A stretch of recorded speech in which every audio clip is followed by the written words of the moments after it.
You know that feeling when someone shows up for you just when you need it most? That's what Uber is all about. Not just a ride or dinner at your door. It's how Uber helps you show up for the moments that matter. Because showing up can turn a tough day around or make a good one even better.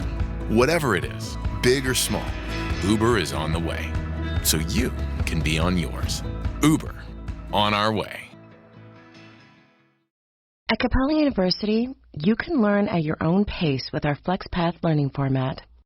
Take 1 or 2 courses at a time and complete as many as you can in a 12-week billing session. With FlexPath, you can even finish the bachelor's degree you started in 22 months for $20,000. A different future is closer than you think with Capella University. Learn more at capella.edu. Fastest 25% of students. Cost varies by pace, transfer credits, and other factors. Fees apply. Welcome, folks. This is the More Money Show. That is the More Money Show theme. Give me more money. We're here to help you try to make more money. We're here to help you understand what's going on with finance, with the economy, with politics. So proud to have this show. We've been doing it now, 3.5 years now. It's the highlight of my week to be in front of this microphone, and I hope you enjoy it. I want to thank my regular listeners who really have made the show such a big success. Thank you for joining us every afternoon. We're on from 1 to 3 p.m. And by the way, folks, we are live. We are in color. This is probably one of the very few radio shows on a Saturday afternoon that is live. If you wanted to turn the channel, you're going to listen to boring canned stuff, even canned commercials. You don't want to listen to that. You want to stay on this channel. Congratulations to the great John Catsimatidis, who has returned WABC into being such a powerhouse. I know we have affiliates throughout the country. I always appreciate when people call in from Georgia or South Carolina or Maine, Chicago. We have people calling in from Indianapolis. It's wonderful. We keep expanding the base of the show. So thank you for joining. Okay, so let's get right down to it. So much to talk about this week. I am here. I think the headline that I want to shout out to you is I think we've turned a corner. It's been a tough, let's not try to sugarcoat this. It's been the last couple of months have been really brutal. I've lost a lot of money. I think a lot of people who have investments, which is most of you, unless you're an incredible timer of the market, it's been tough. We've seen some big losses, starting probably in mid to late February when Trump, announced all these tariffs.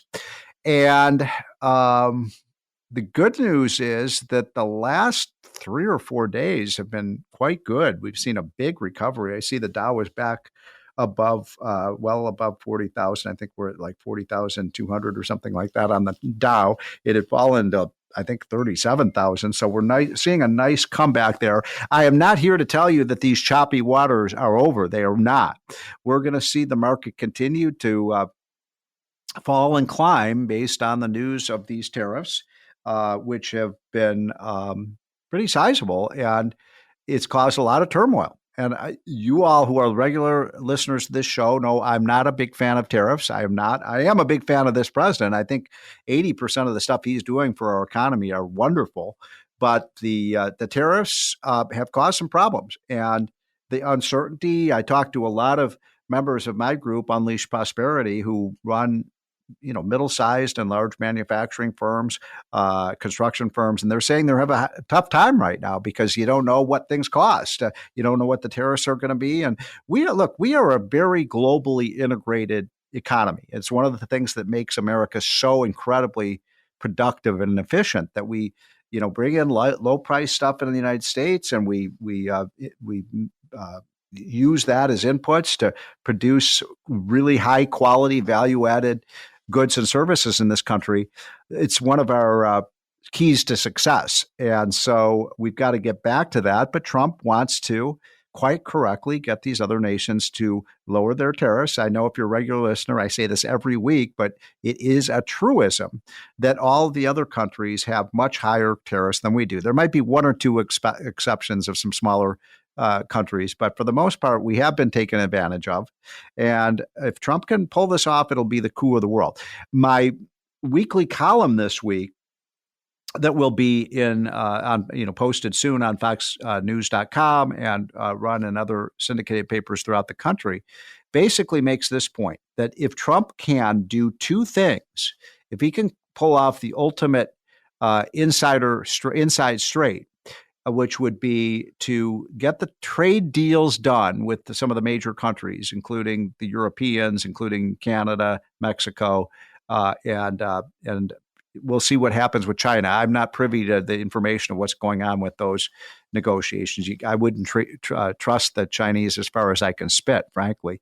But if he can pull that off and we get some really good deals where these other countries stop punishing American exports and the products that we make, and then if he can, on top of that, if he can get this tax cut signed, sealed, and delivered by, I've been saying Memorial Day. I want it done by Memorial Day, which would be, about a month from now. I don't understand why it's taking so long. Now I'm hearing, well, maybe not Memorial Day, maybe, 4th of July. And then some of the people say, well, maybe not 4th of July, maybe the summer recess. No, get this thing done as quickly as possible. It's not that complicated. It really is not. They're making it harder than it has to be. They really are making it harder than it has to be. They just have to come to an agreement, get it signed, sealed, delivered.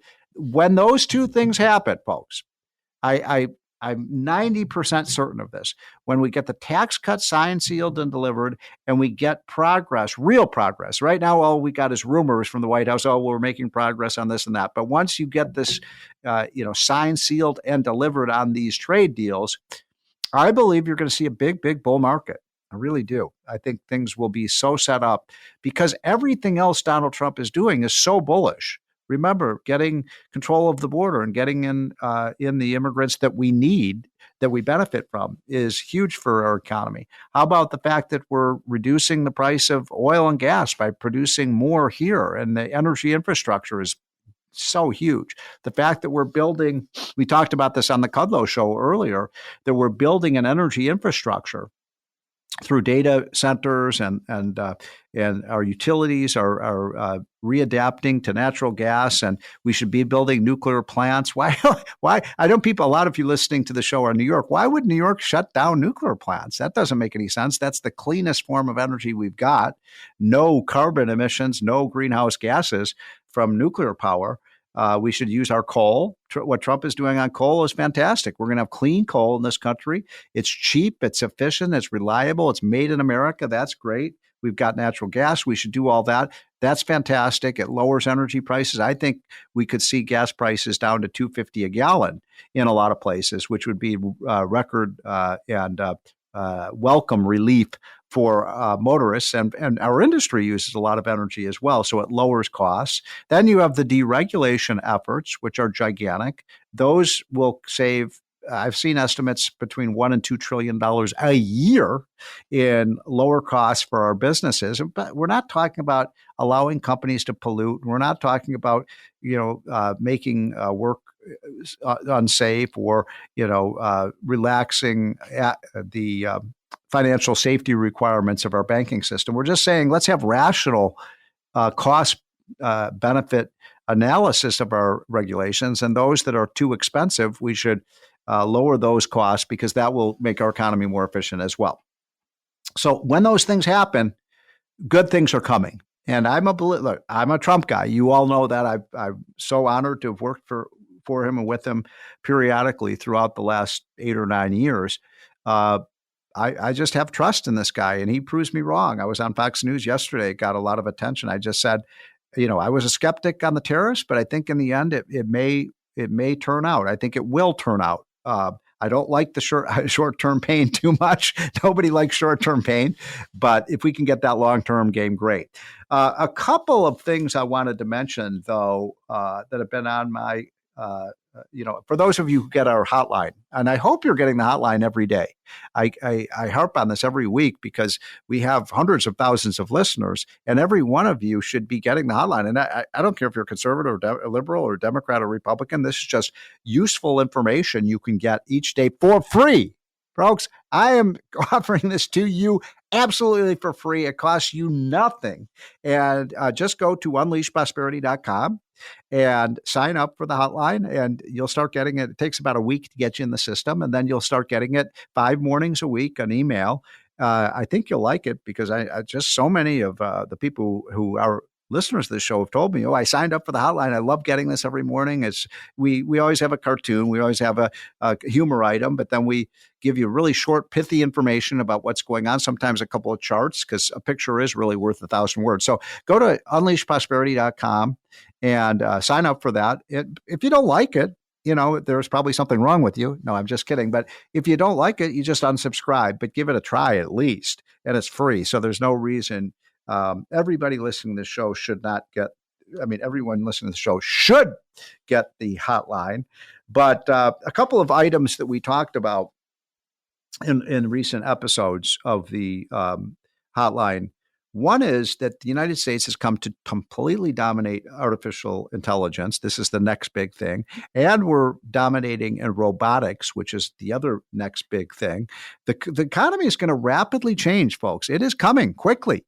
The economy is going to change in ways that we saw during the internet revolution, or those old enough to remember when TV came in. I remember I grew up in the 60s. I remember in the early 60s, all you had was these fuzzy black and white shows like the Dick Van Dyke Show and, Perry Como and that kind of thing. And then just in the next 12 years, we saw color TV, and then we saw, the explosion of cable TV and so on. We're going to see the same thing with our with artificial intelligence and robotics, really changing the way we work, changing the way that we become much more productive in all of the things that we do. It's going to make life on Earth a lot better for all Americans of all income groups. We cannot intrude on that revolution that's going on. And I'm going to talk about this later in the show. But right now we have our own Justice Department and Federal Trade Commission going after our businesses. I have no idea why that's happening. The Federal Trade Commission is a disaster under Donald Trump. They keep suing our own companies that are competing in these global markets. How stupid is that? Oh, this company's a monopoly. Google's a monopoly. Meta is a monopoly. The credit card companies are monopolies. Wait a minute. They're lowering costs. They're making things cheaper. I thought monopolies made things more expensive and price gouge. They're not price gouging. They're being accused of being too cost efficient, which is preposterous. It's turning economics upside down. So anyway, we're going to take a quick break. Be right back with you. We're going to hear from two of my best friends and two of the smartest people I know in politics and economics. Lisa Nelson, who's the president of ALEC. You all know her. And Grover Norquist, who's a good friend of mine for a long time. We've been partners. He runs Americans for Tax Reform. We're going to talk about politics. We're going to talk about the economy. We're going to talk about should the Republicans be raising taxes. I say no. And after that, by the way, in the 2 p.m. hour, because we're on for 2 hours, as you know, we will be taking your calls on the More Money Hotline, 1-800-848-9222. And when we do the topic of the day for you, don't call in yet because we won't be getting your calls until the next hour, but queue up right about 2:10 or so Eastern time. We're going to be talking about, I want to hear from you. Do we stay the course with Trump? I see his opinion numbers are down in some of the polls. Have you lost faith? If not, do you like the direction of things? Do you have faith that he's going to turn things around? I do, but I want to hear from you. And what's your advice for speeding up the economy so we get a pro-growth economy very soon? This is the More Money Show on WABC. Talk Radio 77 WABC. Ryan Reynolds here from Mint Mobile with a message for everyone paying big wireless way too much. Please, for the love of everything good in this world, stop. With Mint, you can get premium wireless for just $15 a month. Of course, if you enjoy overpaying, no judgments, but that's weird. Okay, one judgment. Anyway, give it a try at mintmobile.com/switch. Upfront payment of $45 for 3-month plan, equivalent to $15 per month required. Intro rate first 3 months only, then full price plan options available. Taxes and fees extra. See full terms at mintmobile.com. Did you know that parents rank financial literacy as the #1 most difficult life skill to teach? Meet Greenlight, the debit card and money app for families. With Greenlight, you can send money to kids quickly, set up chores, automate allowance, and keep an eye on your kids' spending with real-time notifications. Kids learn to earn, save, and spend wisely, and parents can rest easy knowing their kids are learning about money with guardrails in place. Try Greenlight risk-free today at greenlight.com/Spotify. Llévate más de lo que esperas todos los días con el nuevo McValue en McDonald's. Ahora puedes comprar uno y sumarle otro por $1. Así que cuando tu equipo favorito enfrente a sus rivales, enfrenta tus antojos con $5 Meal Deals. Y si estás corriendo para alcanzar el desayuno, corre al app para llevarte ofertas antes del cutoff. Tú decides, y con McValue, tu decisión siempre rinde más. Precios y participación pueden variar. BOGO $1 válido para un producto de igual o menor valor. Debe estar registrado en Rewards para ofertas en el app. Welcome back, folks. This is the More Money Show. This is WABC. It's kind of a crappy weekend along the East Coast today, especially in the Northeast and in Washington, D.C., where I live. So this is a great time to be listening to the radio and maybe getting your shopping done. And if you're in your car or at home, my wife's favorite thing is cleaning out the closets. So if you're doing that kind of thing, this is a good time to have the radio on. And so let me get to my two guests who, as I said earlier, are two really good friends. We've known each other, I think the three of us have been friends for 30 years. The great Grover Norquist, who runs Americans for Tax Reform, is a tax cut crusader. And Lisa Nelson, who runs the Invaluable ALEC, which is a group that represents about 2,000 state legislators around the country. She has her finger on the pulse of what's happening in the states. Thanks to both of you for joining on this Saturday afternoon. Grover, I want to start with you because you and Larry Kudlow and Newt Gingrich and a few of us really helped put out this fire of raising tax rates, Republicans raising tax rates. I almost fell out of my chair when I heard that was on the table. Good work. Thank you for saving the country and saving the Republican Party and saving the economy. Where did things stand? How did you turn it around? Where did this even come from? Steve, it was a 27-day attempted coup. Yeah, right. There were a handful of people, some of whom work in the White House and get paid by President Trump, who decided that even though President Trump had campaigned 8 years earlier about taking the income tax down for all Americans and the business tax down for all Americans, and then now, when reelected, his campaign was, we're going to cut taxes on middle-income people, upper-income people, lower-income people, business class people, everyone. We have 20 videos of that comment, and he said it in the State of the State address, okay? Right. So anyone who worked for him knew his position was across-the-board tax cuts, not hate and envy, let's play smash mouth with different groups. And the way Kamala Harris, who ran against him in 2024, her position was, we'll let some of the tax rates go down for lower income people, but for higher income people and for small businesses in particular, we're going to yank it up there, up high. And the president mocked her and said no one should do that. And yet in the White House, there were staffers lying to congressmen saying, the president would really like this. Why don't you go out and say something nice about it? Right. I was getting phone calls from all sorts of press guys. I understand there are a lot of Republicans for this. Name them. The White House people tell me there's lots of them. Name them. And every once in a while, someone would pop up who'd said something half-assed about, something could be on the table. But that doesn't really tell you too much. But there was no rebellion. Yeah. You look at the head of the House, the head of the Senate, all those leaders, they were against this day one. This was never going to happen. Yeah. So let me just interrupt you for 1 second here, because I want to make sure people understand who don't follow this stuff day by day as the three of us do. There was a rumor put out that the president might be willing to raise the highest income tax rate on, quote, millionaires and billionaires up to 40%. The highest rate it would have been in something like 30 years. And it would have been the first time since George H.W. Bush was president that Republicans would have raised taxes if this would have gone through. And a lot of us were just shocked by this. Now, it seems to me, Grover, well, let me turn to Lisa for a minute on this, because Lisa, you've been in these wars as long as we have. I think for now this has been put to rest. But you look at the states where they're cutting tax rates. Everybody's cutting tax rates. Every time we cut tax rates, good things happen, as you know. And you're very close to my good friend, the former Speaker of the House, Newt Gingrich, who played a big role in stopping this. But what are your thoughts about this, Lisa?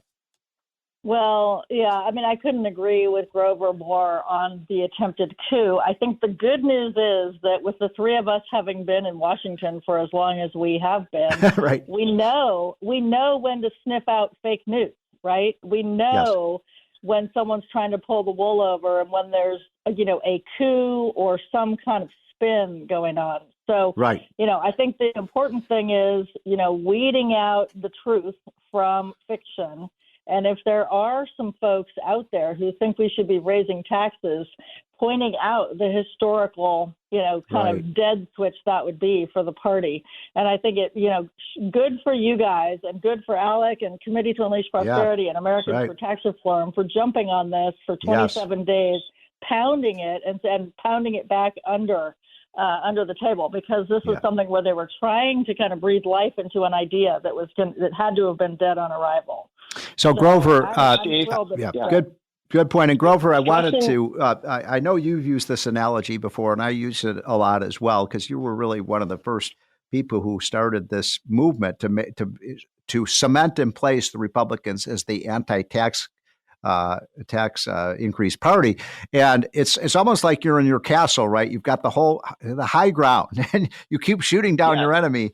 And then, they keep saying, well, come down from the high ground. And we have an impenetrable fortress right now.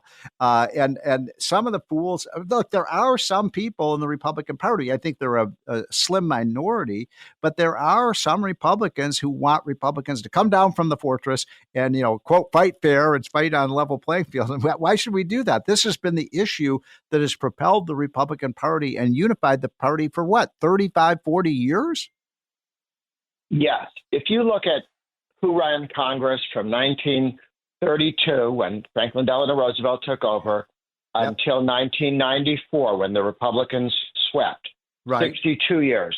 The Republicans won control of Congress twice in 62 years, a total of 4 years. In that year, 1994, 96% of Republicans had signed the pledge never to raise taxes. They looked at George Herbert Walker Bush, who won election in '88 because he said he wouldn't raise taxes in the Republican primary and said he'd refuse to raise taxes in the general. He got elected because of that. He broke his promise in 1990. There was a slowdown of the economy because of his tax increase, and he lost the presidential election to a nobody. And then Republicans came back and said, we're never raising taxes. And here's how you can believe us. We watched what happened to the guy who won the Cold War and threw away the presidency on a tax increase. We're not doing that. And as you point out, the Republicans have never voted for a tax increase since 1994 till now. And 18 years, they held both houses. 6 years, the Democrats held both houses. Why would they be so stupid to come down from the fortress? Aren't they playing right into the Democrats' hands? Well, there is an effort by the Democrat Party, by the left, to pay money to some people who claim to be Republicans or conservatives. This guy named Cass is one of them. He gets his cash from the Democrats, from left-wing foundations, and his job is to convince the Republicans that it's okay to raise taxes. Because he thinks it's the best for Republicans, or because the people who pay him know that you're stabbing the modern. First of all, he has to stab Trump in the back, but he's also trying to stab the modern Republican Party in the back, and he doesn't care because he's paid by the other team. So when you ask, why would anyone do this? The answer is they're not. It's not that they don't understand what they're doing; it's that they're playing for the other team. So Lisa, you and I have worked together over the years on the ranking of the states, the Rich States, Poor States report. And one of the things we found in that report is that especially the red states have been dramatically lowering their taxes. We now have 9 states that have no income tax at all. Those states do very well on the ALEC ranking of the best economic states. And then you've got states, unfortunately, a lot of our listenership is in these states, Connecticut, New Jersey, New York, and then, of course, California, that have continued to raise their taxes. And we find dramatic evidence in that report that the states with the highest income taxes that, quote, soak the rich are the ones that are in absolute decline. And the states like Texas and Florida and Tennessee with no income tax are the states that are booming. What's so complicated about this? Yeah, it should be fairly obvious for the states to kind of figure it out. And I'll tell you, one state in particular, Utah, has figured it out for 18 years in a row. They've been ranked number one for 18 years. And, you know, the Senate president out there every year gets his delegation together, his caucus together, and says, you know, we can't rest on our laurels. What do we have to do to stay number one? Well, we've got a calculator on our ALEC.org website that gives them, you know, kind of the path to what they would have to do. If he had not been doing that, this is what I find so interesting. If he had not been doing that every year, he would have dropped to 33rd because so many states are competing and fighting for that number one spot. And I'll tell you, Florida is right behind Utah. Arizona, when they had Governor Ducey there, was sneaking up. Tennessee, where Dr. Laffer, your good friend Dr. Laffer lives, has snuck up to a top 5 finish. So there's lots of states who are looking at how do we reduce our taxes? How do we get rid of the income tax? Like you said, 9 states. Mississippi made a huge play moving forward after Speaker Phil Gunn worked on it for about 4 or 5 years before he left the office, and they finally got it done. I think Tate Reeves has a phase-in of getting rid of the income tax. So super, super excited about what the states are doing and how they're competing against each other for those top 5 spots. One final Grover, point, I should say, New York is last. They're number 50 out of 50. That's pretty pathetic. And I think New Jersey is like 46 out of 50, and I think Connecticut's they're in the bottom 5. Yeah. They do it wrong. So, Grover, just to shift away from the politics of this issue of soak the rich to the economics of it and why it's bad policy, not just bad politics, Laffer, who Lisa just mentioned, has a great book out called Taxes Have Consequences. And I'm sure you're familiar with this, Grover. Many of our listeners may not be familiar with it, but what he shows over the course of the last 100 years since we made our major mistake and introduced the income tax in the first place, every single time, Grover, we have raised taxes, whether it was Herbert Hoover or whether it was Woodrow Wilson or whether it was Richard Nixon or whether it's Jimmy Carter.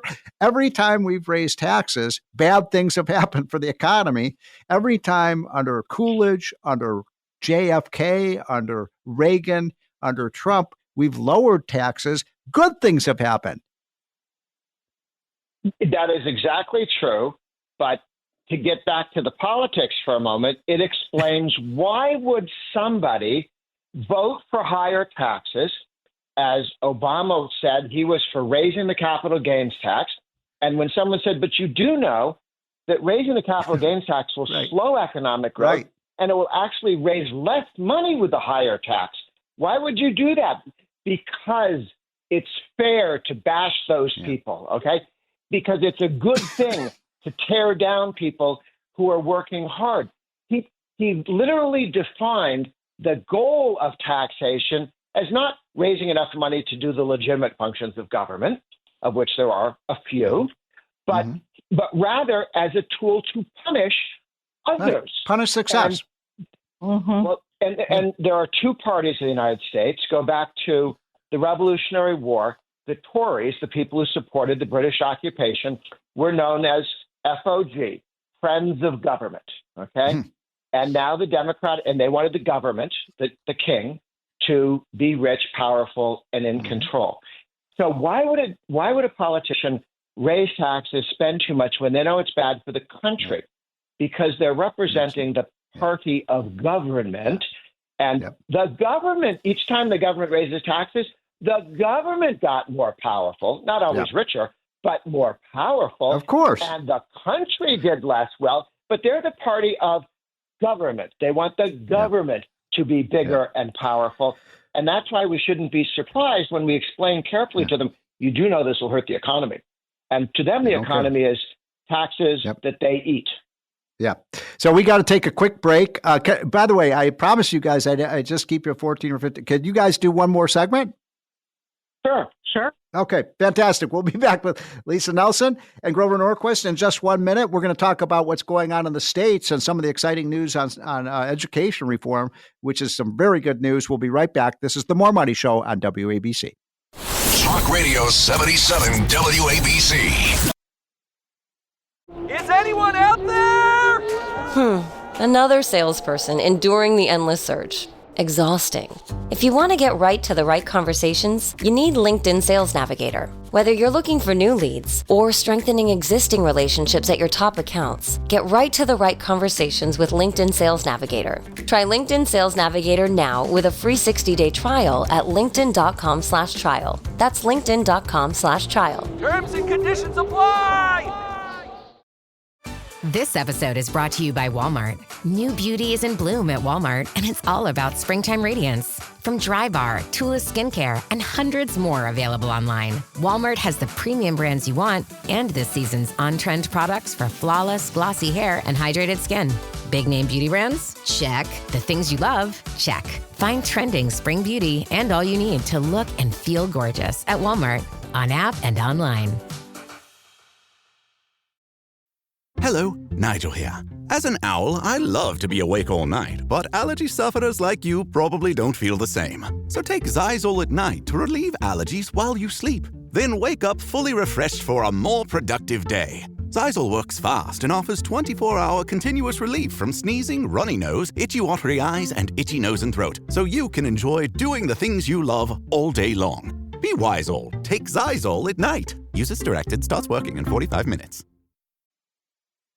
Welcome back, folks. This is the More Money Show. I hope you're all having a wonderful weekend. Sorry, the weather along the East Coast is kind of a rainy, sloppy day. Good day to listen to the radio, but the sun will come out tomorrow. And by the way, I'm using that as a metaphor for the economy and the stock market as well. We've been talking with Lisa Nelson, who is the president of ALEC, which is an association of, I think, 2,000 or 3,000 state legislators around the country who believe in economic growth and prosperity and federalism. And of course, Grover Norquist, who is the president of Americans for Tax Reform. So Lisa, let me swing it over to you. Thanks for holding over. Good news. Will you tell our audience the great news about what happened in Texas this past week and what this means for not just the kids in Texas, but a real harbinger of great things to come throughout the country on school choice? Well, yeah, it's amazing. There are about 6 million students in Texas who now will have access to funding to be able, with their parents, to choose where they go to school. Wow. And that's something that the Texas legislature has been and Governor Abbott, to his credit, have been wanting to do now for four or 5 years to get this passed. It came very close a couple of years ago.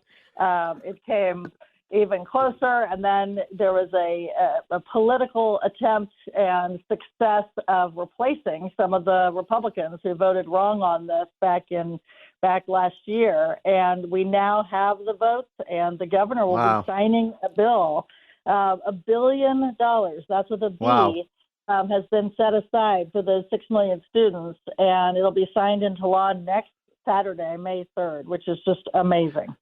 Now, Lisa, the opponents of this bill, the Democrats and their pals in the teachers union, say this is going to hurt the public schools in Texas.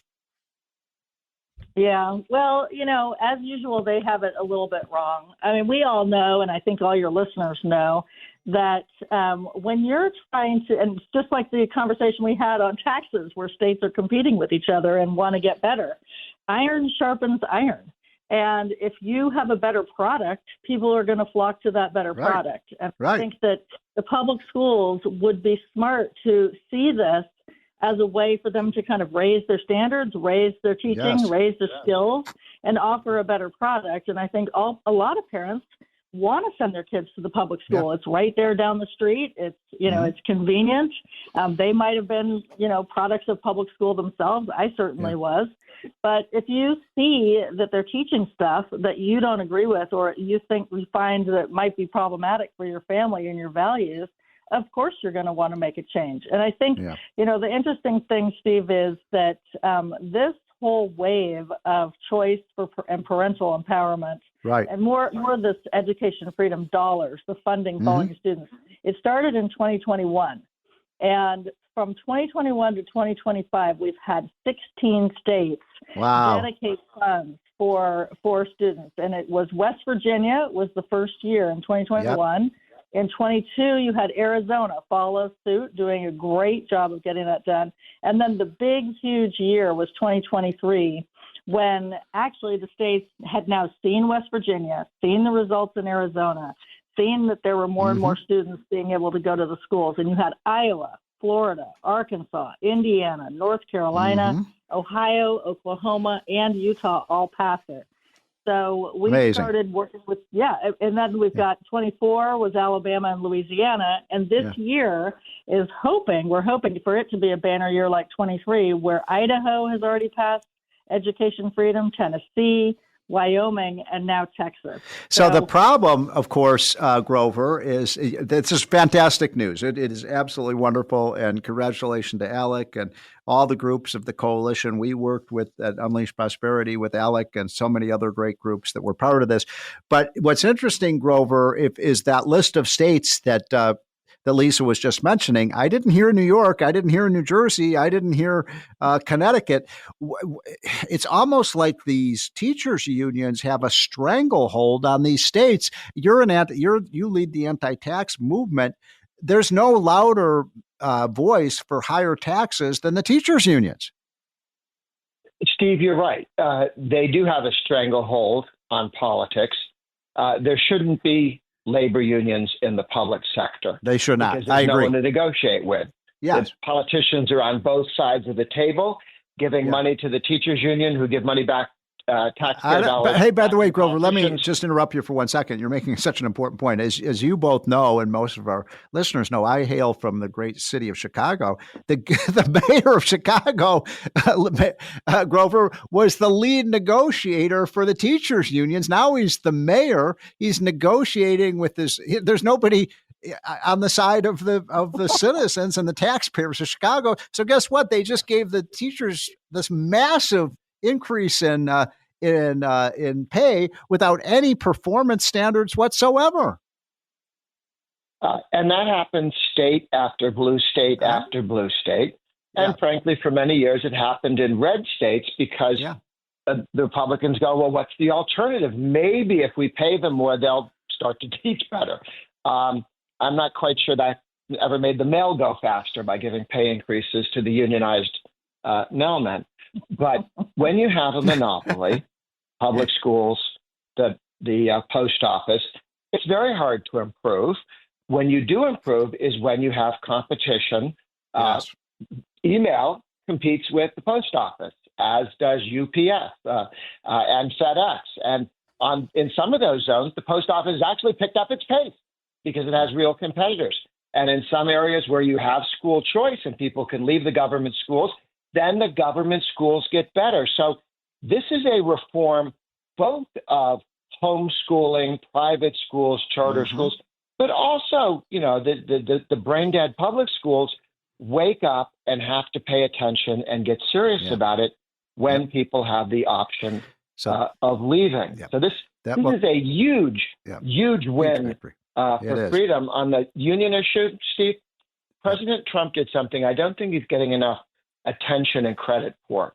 He took the law that Jimmy Carter signed in 1978 that said, okay, we can have unions in the federal government. Till then, it was completely banned, except it said for the Army, Navy, Air Force, and any department the president says is critical to national security. Well, the president took that law. It's a modern law. Every president, he's used it at some point a little bit. Okay, so it's not an unused law. And he said the entire Pentagon is kind of important to national security. No union.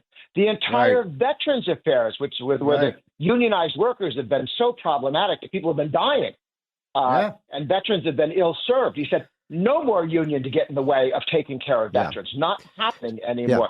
TAS, kind of important for security. Well, look, I want to send this back to Lisa because you're making a very good point, Grover. And you and I and the people at ALEC were there when Trump basically said we're going to what Trump's agenda is for the Department of Education is just send that money, that $100 billion a year that helps no kids in the classroom, and just send that to the parents and the local school districts and the states and let them spend the money more wisely, which to me makes a lot of sense. I mean, has the Department of Education ever helped any child in the local districts around the country? I just don't see it. So Trump has been kind of heroic on this. So if you add those federal dollars, Lisa, to what the states are spending, we could have a real revolution in our schools. And I want to add one other point. You know, and Grover knows, and I think most of our listeners understand that what has happened with our test scores is a national crisis. And this may be one of the ways of making sure that kids can actually read the diplomas when they graduate from high school. Well, that's exactly right. And I think, everybody knows that President Trump has now asked Secretary McMahon to do everything she can to shut down the levers of the Department of Education and to move the different programs that are essential into different agencies. People don't remember that the Department of Education didn't even exist until Jimmy Carter brought it into life in 1973, and then it actually got established in 77. So in our lifetime, the Department of Education didn't exist, and then it came in. It's like the CFPB. We don't need to grow the government. And if we can at all possibly, push that money, like you said, back to the states and give it back to the legislatures and the governors, then you're going to have a huge opportunity to disrupt the educational system and to really, really make inroads on making sure that Lisa, we just have 60 seconds left. I want to ask you one last question, if I may.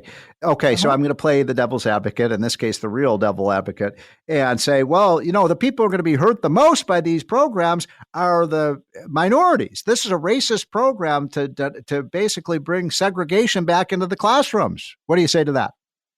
Well, it's working exactly the opposite. And in fact, right. I mean, that is, if you read the reason that Ron DeSantis got elected in Florida back 1 or 2 terms ago, it was the single African-American mothers who were trying to get opportunities for their young kids to go to school.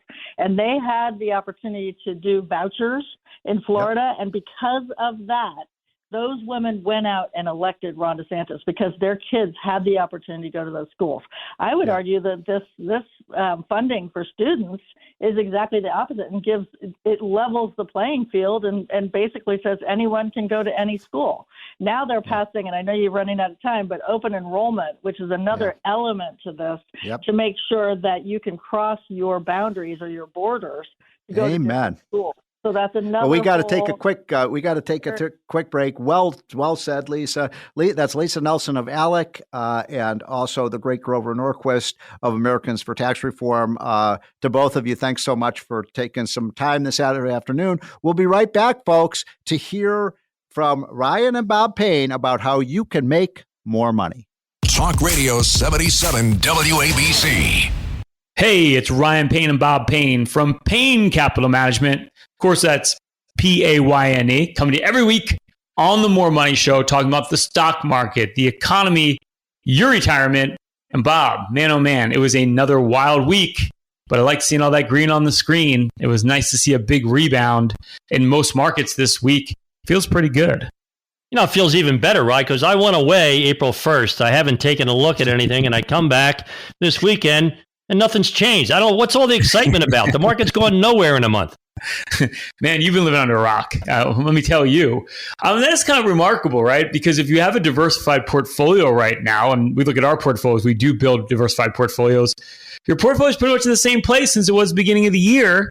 And meanwhile, right now, the markets have been all over the place. And I think it is a testament to diversification, right? People are always like, well, it must be wild right now. But I'm saying, well, you know what? Our portfolios are pretty much where they were at the beginning of the year.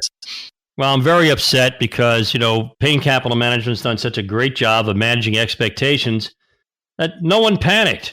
I wanted to build a fund based on investing when our clients panicked, but nobody panicked. Everybody stayed invested. They actually added money during the course of the month, exactly like we told them to. Well, I think this is textbook why you need to be diversified, right? Because even though we had the threat of tariffs, they're continuing to go on here.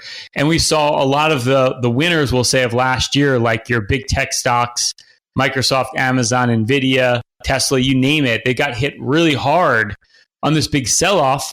But meanwhile, this year, who would have guessed European stocks are up almost 10%. Commodity prices are up this year. Real estate investment trusts are up this year. And this is really why you want to be diversified, right? Because you do get these moments of huge volatility. They're unexpected. And it's like the old Warren Buffett quote. We use this all the time, Bob. But when the tide goes out, you can see who's been swimming naked. And I feel like a lot of us right now realize, wait a second, maybe I've been taking way too much risk. Right. We've been following the same portfolio strategy for 50 years. And as we always tell everybody, investing is easy. But of course, it's really hard. I mean, just think about how counterintuitive the markets are. We knew President Trump was going to raise tariffs. You know how we knew? He told us he was going to do it. So everybody knew the U.S. market would do great. Europe would be destroyed. Emerging markets would never trade again. Bonds were finished. Of course, what happens? Europe outperforms the U.S. by maybe 300%, right? Emerging markets are up 100% more than the U.S. market. So it's so difficult to try and time these things and try to outsmart the market. The market is smarter than all of us. It really is. And again, it's really about protecting your downside, right? When you get close to living off your portfolio, if you're retired now or you're planning to retire, you really need a different game plan than when you were working. It's one thing when you're in your 40s, you have a super aggressive portfolio, you can let it ride on the upside. If it goes down, so what? You're making more money, you can add it to the stock market. But this is where it gets really tricky, because if you start to live off your portfolio, you can't afford to get hit really hard like we saw markets sell off aggressively over the last couple of weeks. And it's also a testament to why you don't want to be concentrated in one part of the market, right? And that's something we've preached week after week. The S&P 500 isn't diversification. And guess what? The S&P 500 sold off aggressively over the course of the last month. Right. You telling me the financial markets are right? I told you so markets. I told you so that you shouldn't have overweighted these new shiny objects that, that they promote on financial news stations. Look, we're old-fashioned, traditional investors for one reason only. It works. We got 50 years of evidence. We have clients who are retired, children that are educated, people that are living off their income on a monthly basis. I don't know, call me crazy. That's what I want to continue to do. Well, I think it's just about creating as much certainty as possible, right? It's not getting seduced by whatever the hot investment is, or you like to say, Bob, the shiny object right now. It's really about, okay, what do I need to live off of, right? And what do I need my portfolio to actually do? And what you need your portfolio to actually do is when the market is volatile like it is now, you're protected. You still have income coming in because you have to live off of it. You're not taking unnecessary risk. And I think, again, this is one of those rude awakenings where it's like, wait a second, I don't think this is the portfolio that actually aligns with my goals. And it also speaks to, even though markets are starting to rebound here, you probably need some reallocation, right? Because whatever the winners were for the last couple of years, odds are they're probably not going to be the winners of the next couple of years because things change. That's one thing you and I, Bob, have learned in our collective 75 years. Well, Raj, you're an economist, and we read all the great economists. If they look at how well our country's doing, how well our companies are doing versus the rest of the world, you'd say, wow, there's only one place to invest, and that's the U.S. But then if you're a smart investor, you look at valuations and you see that the greatest companies in the world that are not U.S. companies have a lower valuation. They're cheaper. They have a higher dividend yield. As an investor, a smart investor, you're buying hand over fist right now. Well, I think more importantly, what you're doing right now is you're looking at, how do I protect myself? How do I create income that I can't outlive? And no matter what happened with tariffs last month, Bob, and last time I looked, those dividend payments still came into our clients' portfolios. Those interest payments still came in. And furthermore, it might have felt good to be in cash for the last month or so, but the other problem there is cash over the long term is not a solution, right? We know that. We know the Fed may cut interest rates again this year. We talk about this a lot. The money market fund now is under 4%. You're paying taxes on that yield.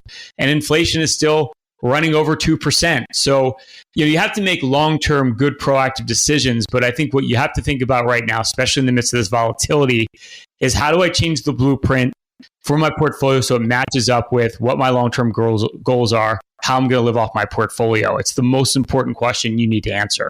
What it sounds like to me, Ryan, is that you're telling our listeners right now, you don't have to be brave. You don't have to be smarter than your neighbor. You don't have to be jealous of somebody who made a killing in some shiny object. You just have to be in a portfolio that gets you to your goals based on your plan, right? The only thing that matters is your plan. And I'll tell you what, that's what we've been doing for people for 50 years, pal. Yeah, if you're thinking to yourself right now, okay, get it. I get it, Bob and Ryan. I've been taking way too much risk. I know I'm probably taking way too much risk in concentrated areas. Well, here's your shot to do it. Bob and I are going to keep 10 slots open for the entire show. If you saved over $1 million for your retirement, Bob and I will run for you our now famous Total Financial Master Plan. We'll do that with no obligation or cost. It's a full holistic review. We will literally look at everything. There's not a firm out there that will do this work up front. We go as far as building you your own personalized financial portal. We'll give you a bird's eye view of your entire financial life and hone in on every financial issue you need to address today. You need an income plan for retirement. You need to figure out the right way to take Social Security. How do you draw from your portfolio, generate income, factor in inflation, and not run out of money? We're going to build that dynamic income plan to make sure you have money coming in for the rest of your life. We're going to look at diversification. You don't need me to tell you, markets have been extremely wild over the course of the last couple of weeks. Has your portfolio gotten hit hard, or have you been sitting with way too much cash? Paralysis by analysis, can't figure out what to do. We're going to put together a full investment game plan. We're going to show you how to grow your wealth, tie it to your goals, but most importantly, protect it over the rest of your life. And we're going to look at fees and taxes. Wall Street loves to sell you those high cost, tax inefficient products, whether it's an insurance product, annuity, mutual fund, brokerage product, structured product. Bob and I will do a deep dive of every investment you own. We'll show you how to reduce the cost and optimize your portfolio for taxes. It's not what you make, it's what you take. You'll get our full tax playbook. We literally have 10 slots if you saved over $1 million for your retirement. All you have to do is text or call 844-752-6692. That's 844-752-6692. Or just simply call us at 844-PLAN-NYC. That's 844-PLAN-NYC. If you're one of our next 10 callers, you've saved over $1 million for your retirement. Our team of financial advisors and certified financial planners will help you to create your own total financial master plan. Now, there's no obligation, there's no cost, and guess what? There's no other firm that'll do this for you free up front. But we won't do it for you either unless you're one of our next 10 callers. So text or call right now at 844-752-6692. That's 844-752-6692. Or just simply pick up the phone and call 844-PLAN-NYC. That's 844-PLAN-NYC. Hey, if you learn more about myself and Bob and our firm, Payne Capital Management, of course, that's Payne, simply go to BeBullish.com. That's BeBullish.com. Stay tuned. We got more money coming your way. Hilton brings you new ways to stay. With experiences that let you capture the glory days. Introducing the Graduate Hotels. Each inspired by local college towns, these stays are always original and never boring. Get in touch with traditions all across the country and enjoy a stay that's a class above the rest. Book at Graduate Hotels with Hilton Honors Points at Hilton.com. It's a win-win. Hilton, for the stay. So good, so good, so good. Great gifts for mom? We've got them. And they're up to 60% off at Nordstrom Rack stores now. You know they have Marc Jacobs? Gotta show mom some love. That is so good. Snag amazing deals on Mother's Day gifts from Barefoot Dreams, Kate Spade New York, and more. Great brands, great prices. That's why you rack. Welcome back, folks. This is the More Money Show. That is John Lennon and the Beatles playing the theme song for our More Money Show. Thanks so much for joining. This is our second hour of the show. By the way, the sun is coming out a little bit. I said the sun will come out tomorrow, but in some areas along the East Coast where I live, we're starting to see the sun peek from behind the clouds. So it looks like it might be a good afternoon. By the way, tomorrow is supposed to be a beautiful day all over the East Coast. So thank you for joining. Hope you're having a great weekend. I just wanted to bring up a couple of things to start the hour. I was just in the break. I was reading this front page story from the Wall Street Journal. I love to read the Wall Street Journal, and this is their news side. And the headline of the story is Trump's reversals on trade show shift in his quote never surrender unquote approach. So the whole point of this article is Trump is backtracking. He's surrendering. He's surrendering to all our trade partners. Now, I'm not the biggest fan of Trump's trade strategy. I'm not a pro-tariff guy in general, but I give the guy the benefit of the doubt because he's a winner. He always seems to do what's best for the American economy, as he did throughout his first term. And I do think he's going to be successful here. I pray that he will be. But this is so typical of the media to say, oh, he's backtracking, he's reversing, he's surrendering. Wait a minute. No, that is not what's happening here. This is the art of the deal. These reporters are so stupid, they don't understand how Trump operates. He always opens with his most, radical and highest position on the issue, and then he bargains down from that. This is straight out of the book, folks. This is not a surrender. This is what Trump does. When we did our tax bill in 2017, I remember he kept running around the country saying, we're going to cut the tax rate to 15%. Everybody's going to pay 15%. I thought, wow, that would be fantastic if that happened. We finally got a bill that cuts the rate to 20%, not 15 from 35. That was a big deal. And I remember he smiled at the end, and I knew that he wanted 20% all along. The reason he asked for 15 from the start was that became the compromise position. This is right out of the book. This guy is a master negotiator. So these fools in the media say, see, there goes Trump. He's backtracking. No, he's not backtracking. He's not surrendering. This is the word the Wall Street Journal said. Trump surrenders. He's not surrendering. He is basically negotiating. And this is a negotiating tactic. And it's working. When he said, 120 cents, I don't even remember the number, 125% tariffs on China. As soon as he said that, I knew we weren't going to do 125% tariffs. He was just opening with a high bid. And that's what you do in negotiations. So, I just find this to be almost comical that the left doesn't get this. I do believe we are going to get deals. I'm not privy to the insider information, what's going on. But when we get those deals and when we get the tax cut done, I'm going to say this again. I said it at the outset of the last hour. I think you're going to see a really big bounce in the stock market. So don't sell your stocks right now. I'm not a financial advisor, but I do believe that that good things are to come for the economy from this president. The other thing I wanted to bring up is this subject of Trump is supposed to be the deregulation president, and he's done some amazing things already in terms of deregulating the economy. We think we can save about $1 trillion a year. That's one with 12 zeros. That's an enormous monkey off the back of the economy if he can pull this off, and he's well on the way to doing it.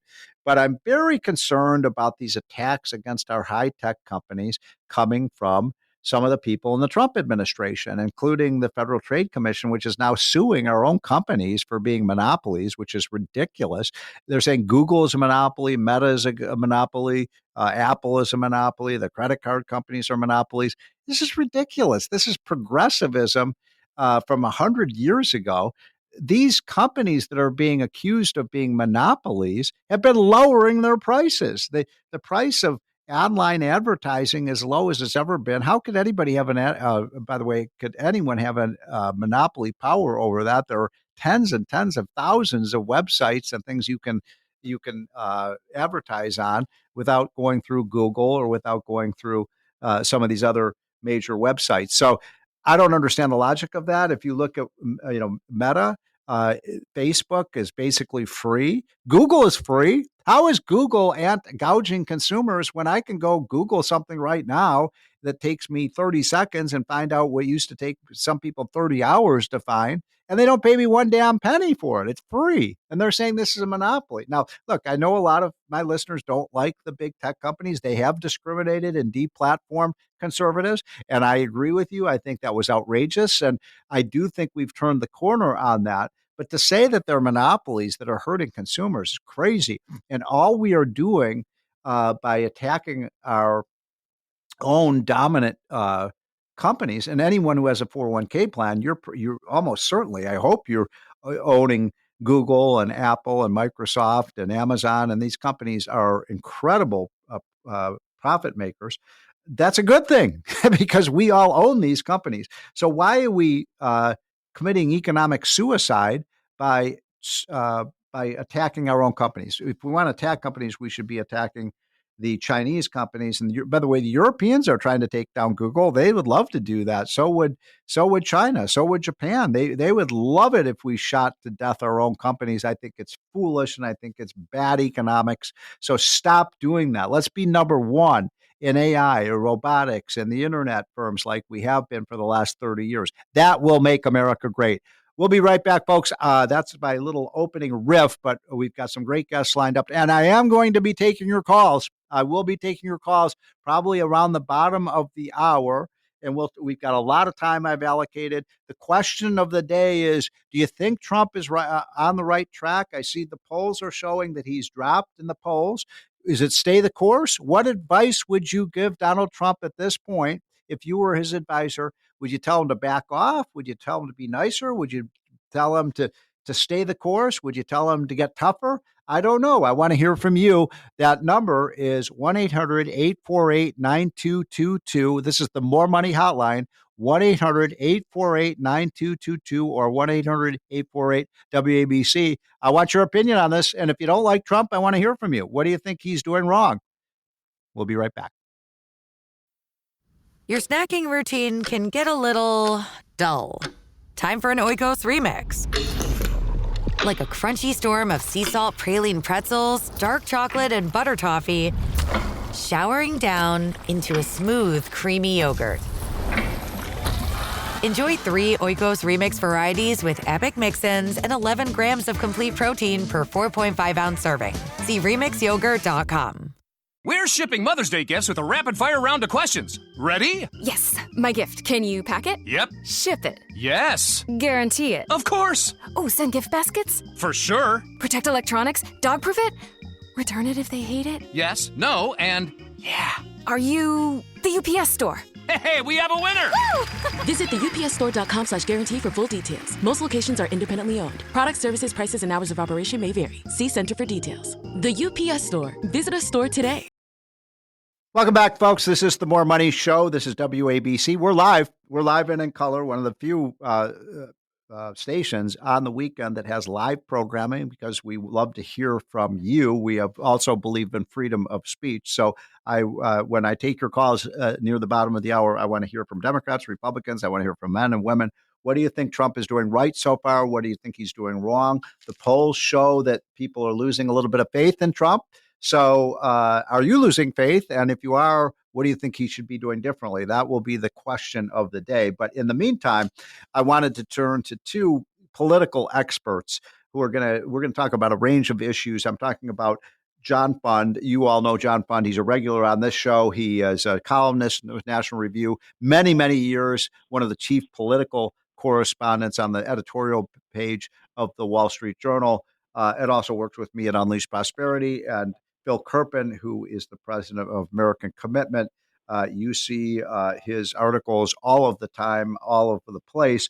So, gentlemen, thank you for joining. I want to talk about 2 issues with you all, and I want to start with Harvard. Harvard University, our greatest university, they are under assault, and I think deservedly so. For people who haven't been following this story, Harvard gets billions of dollars of federal aid each year in terms of research grants, in terms of student loans, all of this money that we pour into our universities. And Trump wants to cut them off. And Harvard has very indignantly and self-righteously said, no, we're going to sue the federal government because we have to get this money. At the same time, Harvard has a $56 billion endowment that they haven't been using to reduce tuition. They have one of the highest tuitions in the country. Phil Kerpen, let me start with you. You know, we've been tough on Harvard because I don't think they should be getting federal money. What do you think? Well, Steve, this is one of the biggest, most successful business ventures in the country. And of course, they've got kind of a university attached to secure their nonprofit status. But right, exactly. That's not the principal business that they're in, obviously. We shouldn't even call them a nonprofit institution. You're right. They're a big financial institution with all that money.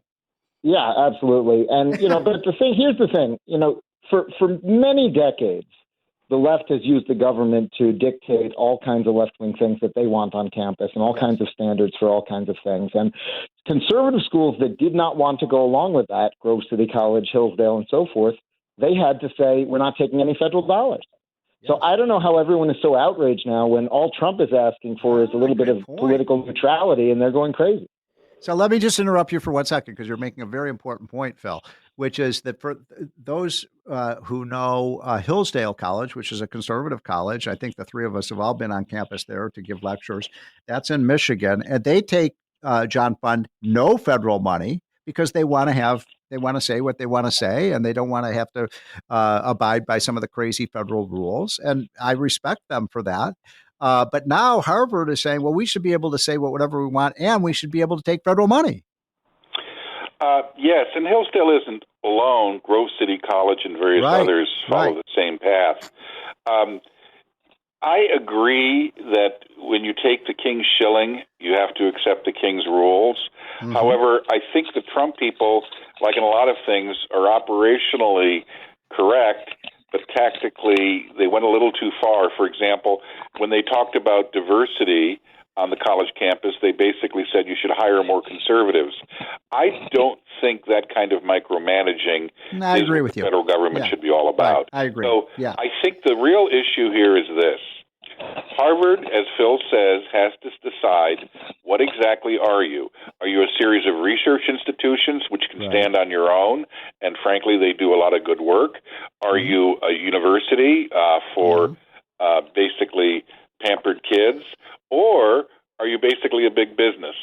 And if you want to take federal money, you're going to have to take the federal rules. Well put. Now, I am a supply sider. I'm a flat tax guy. I believe we should have a broad tax base, Phil Kerpen, but a low tax rate. One of the biggest forms of leakages in our tax system is all of this money, that $55 billion that's gone to Harvard. And if you look at all the universities, their endowments are well over $800 billion. Almost none of that money has ever been taxed. I have a problem with that. So I've been basically saying, and I'd like your reaction to this, Bill, maybe we should put why should it be tax-free that you put the money in these institutions when they have so much money already? I don't understand the logic of it.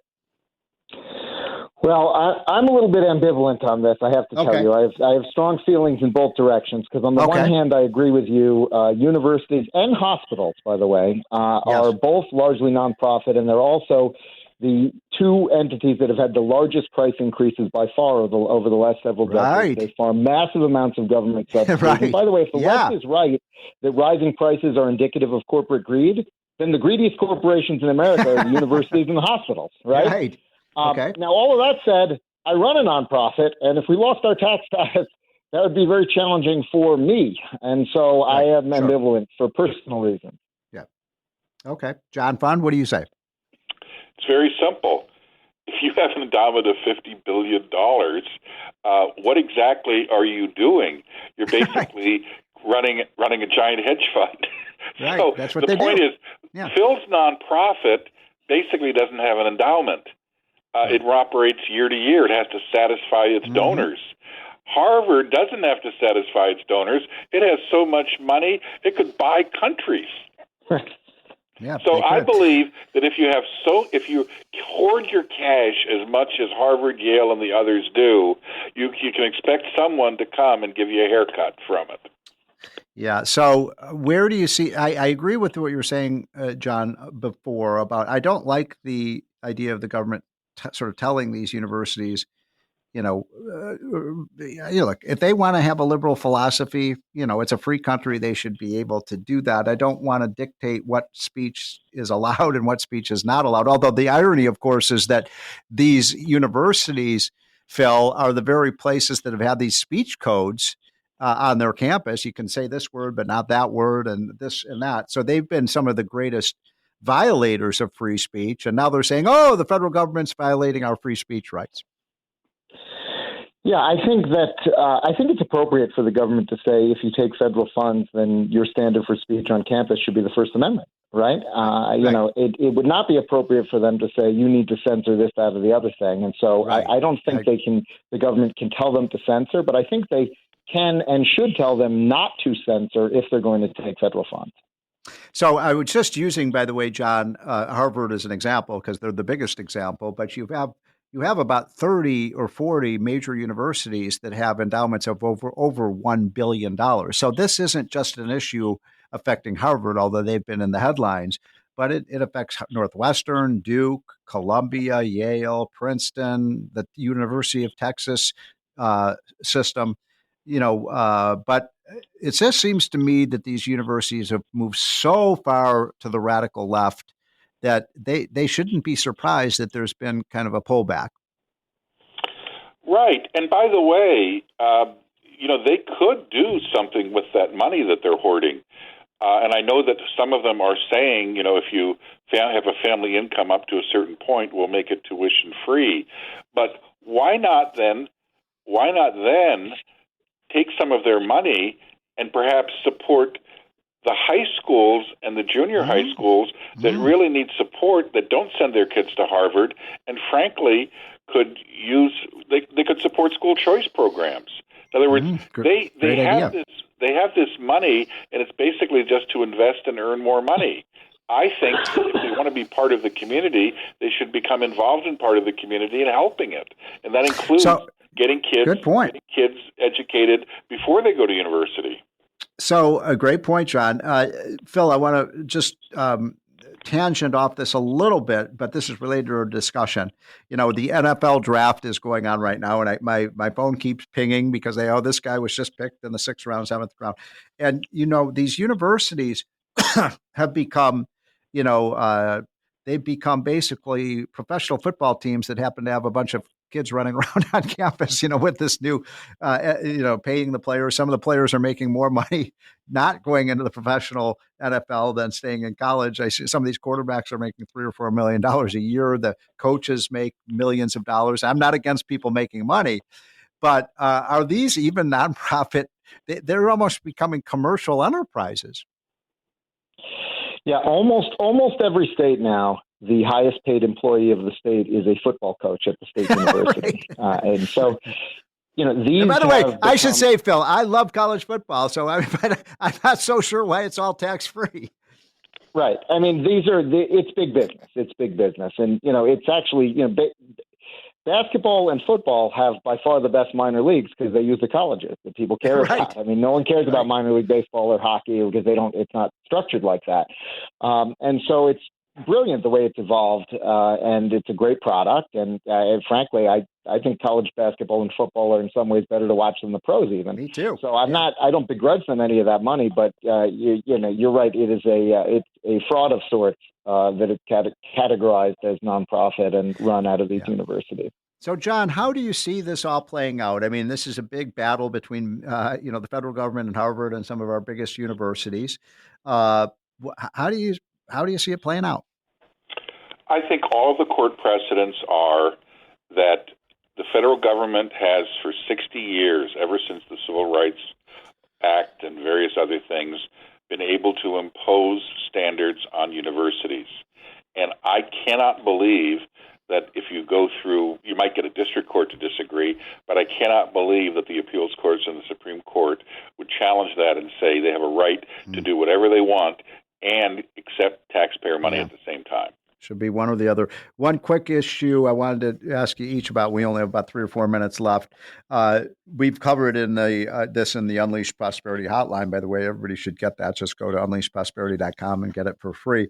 But this issue of the Federal Trade Commission and some of the Trump appointees really attacking, Phil, our top technology companies with some of these bogus lawsuits calling them monopolies, even though they're lowering prices. What do you make of this? Well, it's interesting. The left hates these companies because the left hates all successful companies, right? And we saw, all of these lawsuits against them during the Biden administration, which were, kind of crazy. And, they keep saying that Facebook and Google and Apple and Amazon are all monopolies, except these companies all compete with each other, right? And so it's like, what are you, it is sort of a bizarro world aspect to it.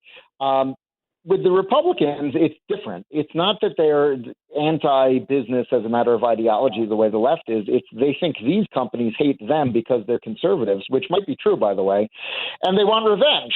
And they haven't really, they're putting that sort of impulse for revenge ahead of kind of principle. And it's very unfortunate because it's so destructive economically. Like, I get the political impulse, but it's so destructive economically. And this is the time where Europe is trying to destroy these companies and levying hundreds of millions of dollars. Yes, I know. And, we're playing right into the hands of Europe and China. And China, by the way. China would love it if we take down our technology companies because they want to overtake Google and Meta and Apple and Amazon. But, Steve, I have a message for these companies, too, which is the Democrats will always hate you. So stop siding with them and giving 90% of your funds there to you them go. And make it at least 50-50. I love that. Okay, John Fund, we literally have 90 seconds left. I just got a text from one of our listeners, and I thought you'd be the perfect person to answer this because you are the political pro. This person texted me and said, the polls that I've been talking about the Trump's, he's declined in the polls. This person says, well, those polls dramatically oversample Democratic voters. Is that true, or what do you think? Some of them are bad polls, but I'll tell you an example. Fox News has a new poll out, and what it shows is not that Trump is unpopular so much as it is he's losing steam on some key issues that he campaigned on. Only 33% approval for his work on inflation, only 33% of his approval for work on tariffs. Now, he's doing very well on immigration, and he's doing very well on controlling the border, but the key here, Steve, that the polls are picking up is not that Trump is unpopular. It is they worry about the consistency and the predictability. And that's certainly happening in the markets. Yeah, great point. Well, that's John Fund. John Fund from National Review. You see him all the time in the Wall Street Journal. John, thanks for joining. And, of course, Phil Kerpen, who runs American Commitment and also works with me at Unleash Prosperity. Great points, guys. Thanks for joining on a Saturday afternoon. And when we come back, folks, we will be taking your calls on what do you think Trump should do. Call in number for the More Money Hotline, 1-800-848-9222. We'll take a quick break and take your calls. At BP, we've reset our strategy with a focused downstream, a growing upstream, and disciplined investment in the transition. See how we'll grow shareholder value at bp.com/reset. We're back, folks. This is the More Money Show. Appreciate you carving out some of your time on a Saturday afternoon to listen to the show. We have great ratings thanks to you. So I'm appreciative of our loyal listeners. And if you're a new listener, we're on every Saturday afternoon from 1 to 3 on WABC. We're live, by the way, most weekends. Next weekend, we will not be live because I'll be traveling. We'll have to pre-record the show, but we're live this week. We're taking your calls. And we are going to start, Mr. Producer, with Mark in Connecticut. Mark, what do you got for us? Steve, hey, just want to say how are you? What I'm doing well, thank you. Good. I say stay the course with Trump. Stay the course. Only because, stay the course because we elected him. You only got 4 years, even if you're a Democrat. Stay the course with him for 4 years. Yes. And if you're discouraged, you know what?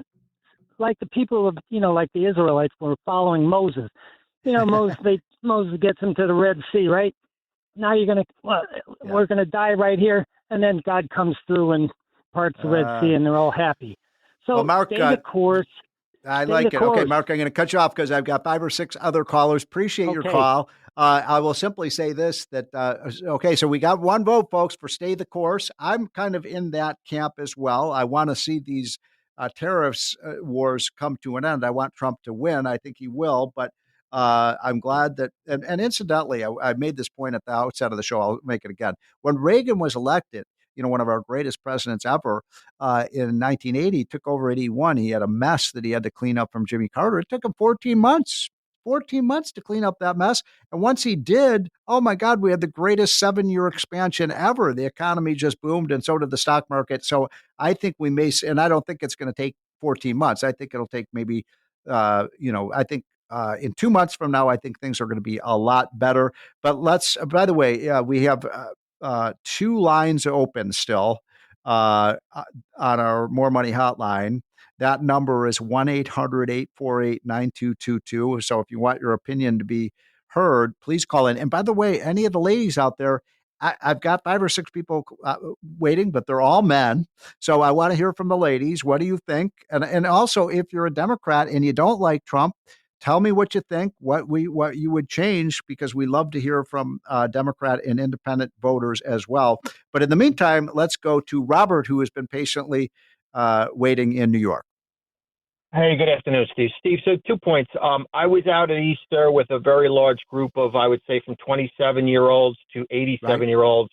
Yep. And everybody said, stay the course. We see early wins with the gas prices. Wow. Everybody says, what he needs to do is educate on how we're being ripped off. People were quoting to me about what the tariffs are in India. They were quoting to me about why we can't sell in Europe. And I thought that was fantastic. I love to sit and be quiet. My second point... So hold on, Robert. Just let me ask you. Yeah. You said what group of people were this that you were talking about? Were these young people, older people?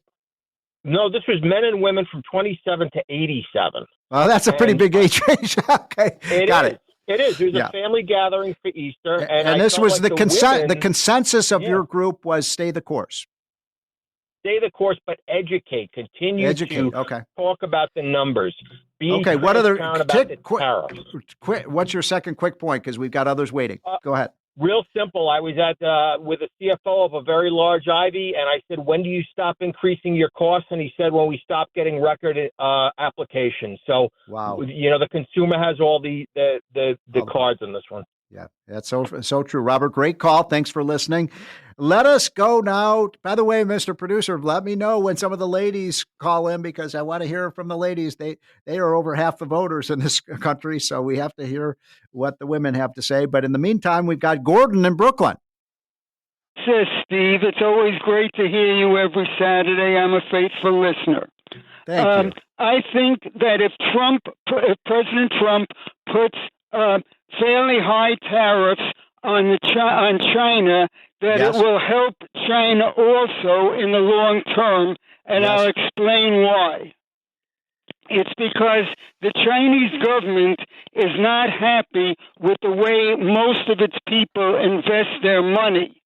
But if their export income is cut off by high tariffs, the Chinese people will have no choice but to change their investment decisions and possibly go to more domestic consumption rather than getting money from exports. So, Gordon, this is a communist country. I don't think President Xi gives one hoot about his voters because he doesn't have to face the voters. It's a dictatorship there. So do you think he really cares about his people? Well, for some reason, the Chinese government has been unwilling to get very hard-nosed with the people and their investment decisions. That's my information. It could be completely wrong. Great point, Gordon. Thanks for calling in. Mr. Producer, do we have any ladies who've called in yet? Yes, we have Laura in Manhattan. Laura, thanks for calling. What have you got for us? Hi. I don't understand why people are... Well, hold on, Laura. Hold on, Laura. Laura, just hold on.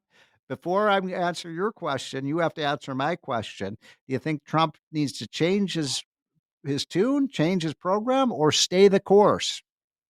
Stay the course, of course. And I don't understand why people don't understand that. I don't understand why people don't understand that this tariff thing is going to take some time to work out. So if the market is going crazy, that's just part and parcel of what needs to be done until I am in complete agreement with you, Laura. Okay, what is your question? So my question is, why don't you agree with tariffs? Why don't we what? Why don't you? Why don't I agree with tariffs? Okay, that's a great question, Laura. Thank you for asking. So I believe that I'm an old Milton Friedman free trade guy. I think that the more trade, the freedom to trade is so elementary to how economics works. When two parties trade together, Laura, if you and I were to trade, I have something you want, you have something I want. By definition, we're better off. And we've been the free trade country in the world, and that has not hampered us, in my opinion, for the most part, although Trump is right. Some of these countries are ripping us off. But I want to make sure that we don't raise tariffs so high as happened in the late 1920s and early 30s that we could cause a global collapse of the trading system. That would hurt us. But I'm willing to give Trump the benefit of the doubt right now, folks. I really am. But I'm just telling you, I'm a little worried about it. You all, so far it's unanimous, stay the course. I want Trump to maybe lean a little bit towards getting this trade war done so we can have the kind of prosperity and strong stock market that we all want to see. Let's see if Larry agrees. Larry, you're next. Steve, I don't hold a Harvard diploma, but I do hold... That's okay. We will not hold that against you, sir. But I do hold a prestigious diploma from a high school, Cranford, New Jersey. Okay. And you don't need a Harvard education to see. You just need the longevity. And if anybody, by the way, hold on. Let me just, that's a very wise statement to make. And by the way, how old are you, sir, if you don't mind my asking? 85. Right. Well, one thing I have learned, I really have learned this lesson in the last 5 or 6 years. I just turned 65, so I guess I'm a youngster in your eyes, but I really have learned the lesson of life, which is with age does come wisdom. Absolutely. And there's nothing but good coming. And if they can't see it, well, tough luck. I'm enjoying every bit of it, watching these silly polls.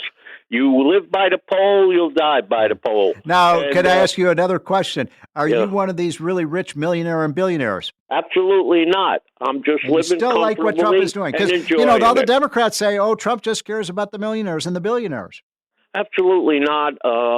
He's a man of wisdom, and he's a man who cares about this country and the people living in it. And I just can't wait to see what happens. Well, I know what's going to happen. And it's going to happen very quickly when it begins. And everybody is so... Wait, well, hold on. When you say it's going to happen, you mean the economic boom? Oh, everything he's doing. This man, right. If they haven't... And they obviously didn't read his book. If they read his book, it's like you can't make a mistake. This man doesn't make mistakes. He doesn't go out on the end of the board and get thrown overboard. He knows what he's doing, and he knows exactly how to do it. And he doesn't back down.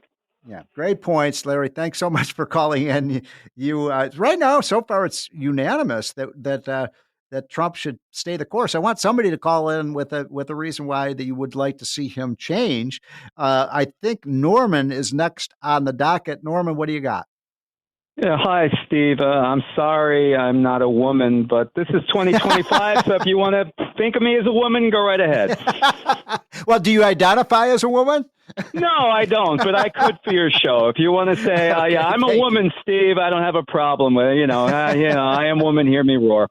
Okay, stay the course, okay? The problem is not with Donald Trump. The problem is with the cowardly, liver-lilied rhino Republican supporters and their independent brethren, okay, who want instant gratification and are just frightened of their shadow, okay. Well, you know what they have? They have son of a man who came from the former Soviet Union. Yeah, they have spines like they're jellyfish. Yeah, like spines like jellyfish, okay? I saw the meager, horrible places that my parents came from. I appreciate this country. I'm not worrying about my eggs going up $2 or my stocks dropping a wee bit. This man is doing everything in his power to make America great again after 4 years of a horror show. Great call, sir. Thank you so much. I couldn't agree more. Okay, do we have time, Mr. Producer, to squeeze in one more caller? Yes, we have Susan from upstate New York. Susan, thank you for calling. You're our last caller of the day. We're a little tight on time. Stay the course or change? Well, stay the course. I learned just from Larry Kudlow's show, and I heard you that we just had our greatest month of revenues from tariffs, $15 billion. And that's just, we don't even have the big deals going. And he's just dotting the I's and crossing the T's. And I think it's going to be an avalanche. And that, yes, he cares about the common man. He knows that that's the backbone of why we are such a great country. And we've been, deterred. Susan, I got to ask you a quick question before, and we only have about 60 seconds left, but I'm so glad you called. Can I ask you one question, ma'am? Yes. Why is it women don't like Trump? I think they've just been misled by all the horrible lies about him nonstop and hardly any of the great things he's done. Like he got charter schools in Washington, D.C. for the poor minority children trapped in failing schools. Yeah. Now, would a woman love to know that? But he doesn't even talk about that, or no one does, because he wanted to see those kids have an opportunity. Yeah. Obama didn't do it. Clinton didn't do it. Neither did Bush. Oh, this is you're a great call. You're a great last caller. You really made the show today. Thanks so much for calling in. Folks, we're on from 1 to 3 every weekend. I hope you have a wonderful, wonderful rest of your weekend. Every Saturday, we are here. I appreciate you being part of the show. You're the people who make it a success. And now we're going to hear a final word from two of the best in the business, Ryan and Bob Payne. We're going to tell you how to make more money. Have a great weekend, folks. Ryan Payne and Bob Payne back again on the More Money Show from Payne Capital Management. Of course, that's Payne, talking about the markets, the economy, and your retirement. All right, this is the tipping point. This is where we pinpoint the pain point. Of course, that's Payne, having the biggest impact on your wealth right now. And guys, today we're going to do a classic spotlight segment where we actually take a real case we worked on. We talk about an individual or couple, what they're doing for retirement, how they're planning. We break it down. We say, here's all the pitfalls. Here's how we help correct those pitfalls to get people on their path to financial independence. And Corey, you worked on a pretty good case lately. Why don't you break it down for us? I did. They came to us because they are now starting retirement. And the good news is they were able to retire before age 60, which first of all is a very good feat. But the problem that you're facing when you have an early retirement is you have a long lifespan. So you are planning for your money to last a very long time. And inflation is going to be your biggest enemy. So the first thing we had to do is figure out, okay, is your money going to outlast you, or are you going to outlast your money? So I'm curious. The reason that they contacted us, my recollection is because the husband was thinking about retiring, correct? Like it was time for him to say, I'm going to live off the land and I probably need someone else to look at this to see if I'm on track. Correct. And a majority of their money is in a retirement plan at work. So they didn't have somebody who was managing their money or necessarily to plan with their money. And they were saying, well, this is probably a good time that we make sure our money is actually working for us and going to meet our goals. So based on your initial analysis, Court, were they positioned so that their money would be in a position where they won't outlive their money, or is their money going to outlive them? So they luckily in a really good position where we said you can get a pretty conservative rate of return. Like even at a 5% rate of return, they will have more interest, more dividends, and more growth than they need, which means they can have a conservative portfolio and their money is only going to grow throughout their lifetime. But then what I did is I take a look at their investments. And do you guys want to guess how aggressive or conservative they were?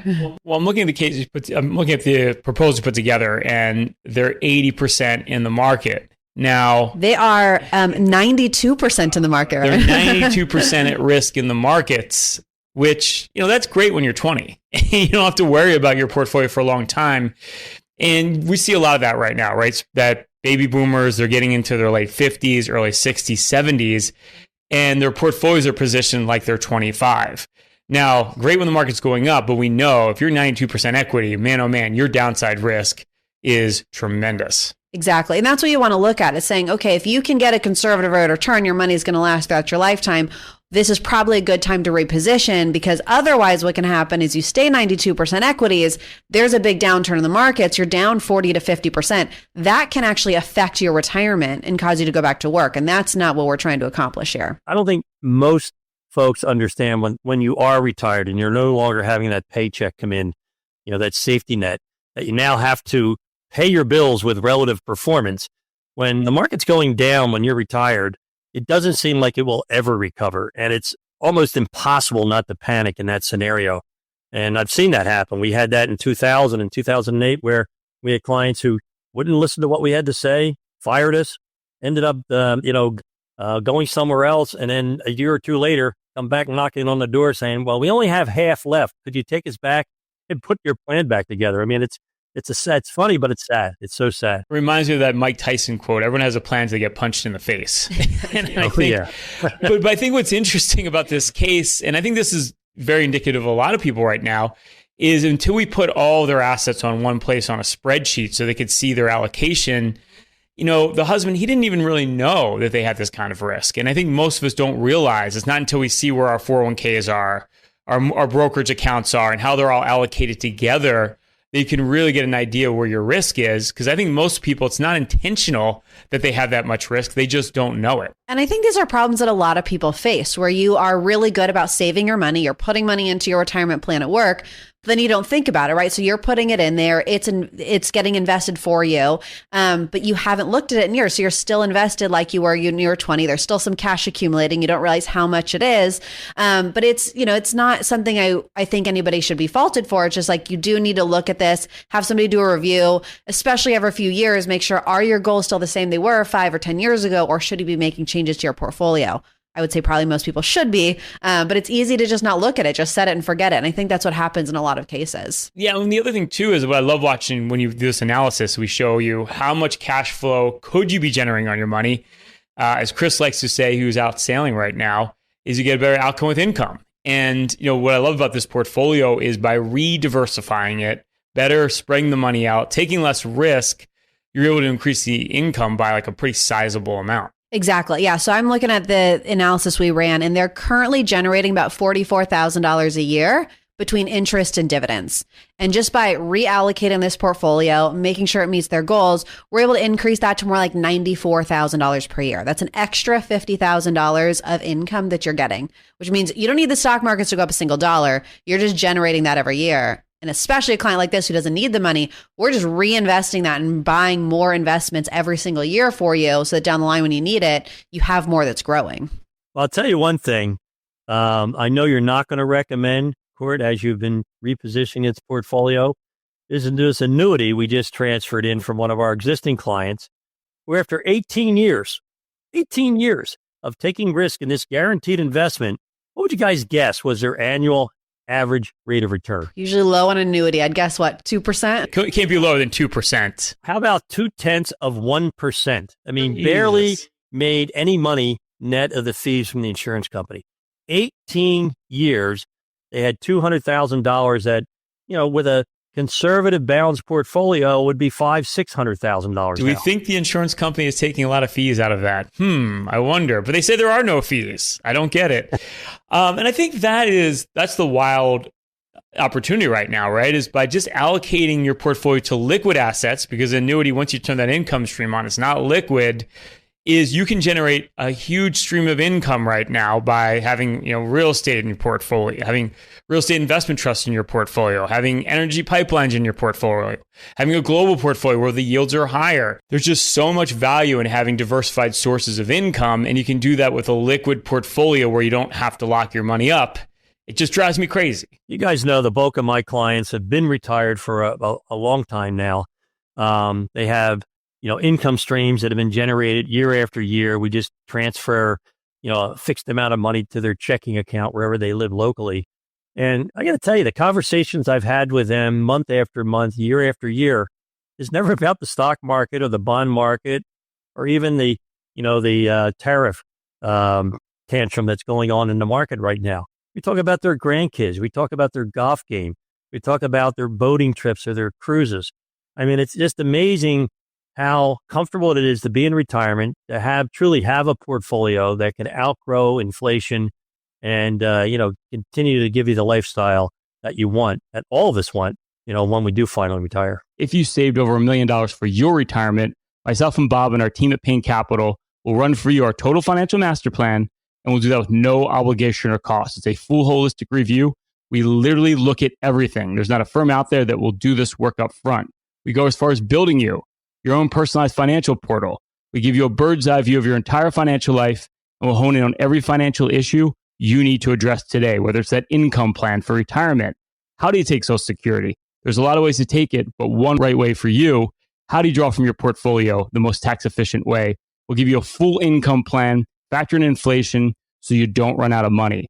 We're going to look at diversification. Markets have been all over the place, up and down. Has your portfolio been extremely volatile? Or have you been sitting in cash? Paralysis by analysis, can't figure out what to do. We'll put together a full diversified investment game plan, show you how to grow your wealth, tied to your goals, but most importantly, protect it over the rest of your life. And we're going to look at fees and taxes. Wall Street loves to sell you high cost, tax inefficient products, whether it's an annuity, mutual fund, insurance product, brokerage product. We're going to go through every investment you have, deep dive. We're going to show you how to reduce all the internal costs and optimize your portfolio for taxes. It's not what you make, it's what you take. You'll get our full tax playbook. We literally have 4 slots left.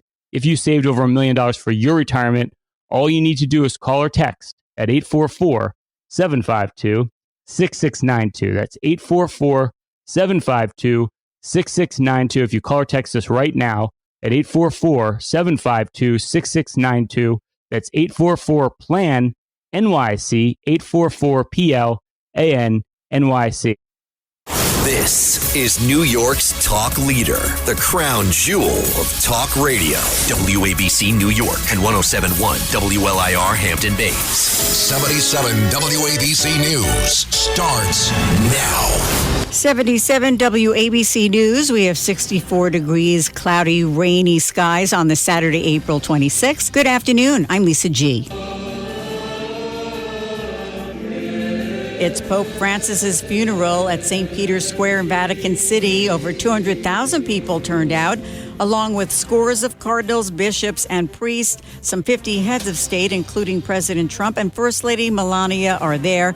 Here's some of the mass. Orate, fratres.